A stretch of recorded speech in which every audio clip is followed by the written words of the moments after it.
Welcome back to Key Messianic Prophecies, a podcast brought to you by Teleios, a private 501c3 nonprofit foundation dedicated to the research and accurate teaching of the Bible, founded by Bill and Jeanette Stewart.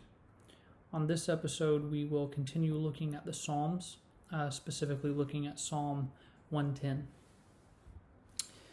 Psalm 110 is one of those psalms that is broadly accepted to be messianic in nature. There are a lot of psalms that are hotly debated among scholars. We've looked at some of those.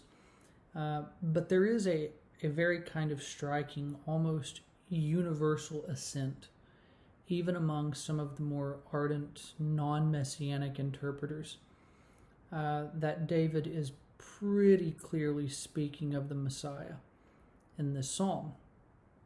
That being said, of course, there are a number of detractors, but this is one of the rare instances where those individuals are usually in the minority.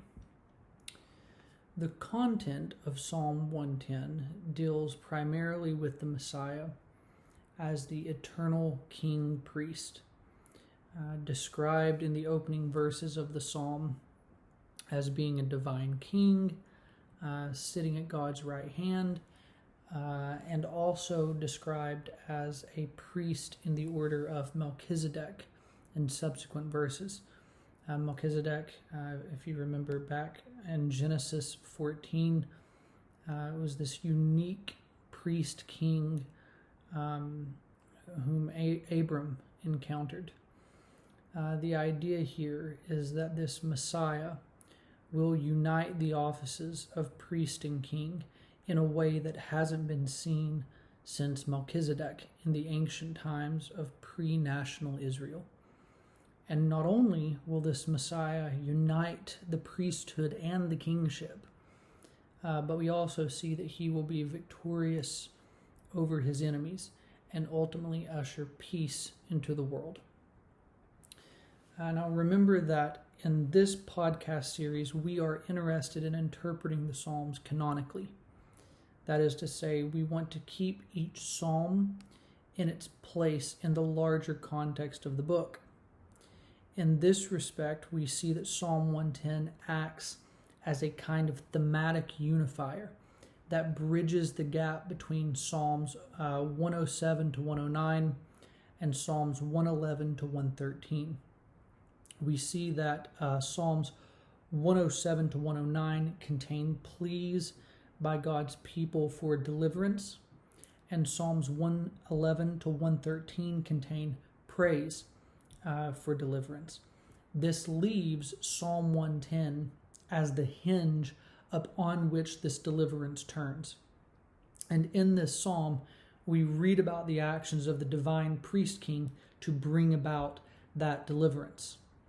So, contextually, there's a good amount of evidence to suggest that this is very much a picture of the eternal priest king of Israel, the Messiah. Interestingly, in the New Testament, Jesus confronts the Pharisees using this very psalm. In Matthew 22, verses 41 to 46, he asks the Pharisees a very pointed question about the Messiah and how that Messiah is reckoned as a son of David. And Jesus quotes this very psalm to them in reference to the Messiah, and the Pharisees fail to answer the question. They fail to explain how the psalm could present the Messiah as both the son of David and a divine ruler. The irony, of course, being that the answer was standing right in front of them, asking them the question. So Jesus himself reckoned this psalm as dealing with Israel's Messiah.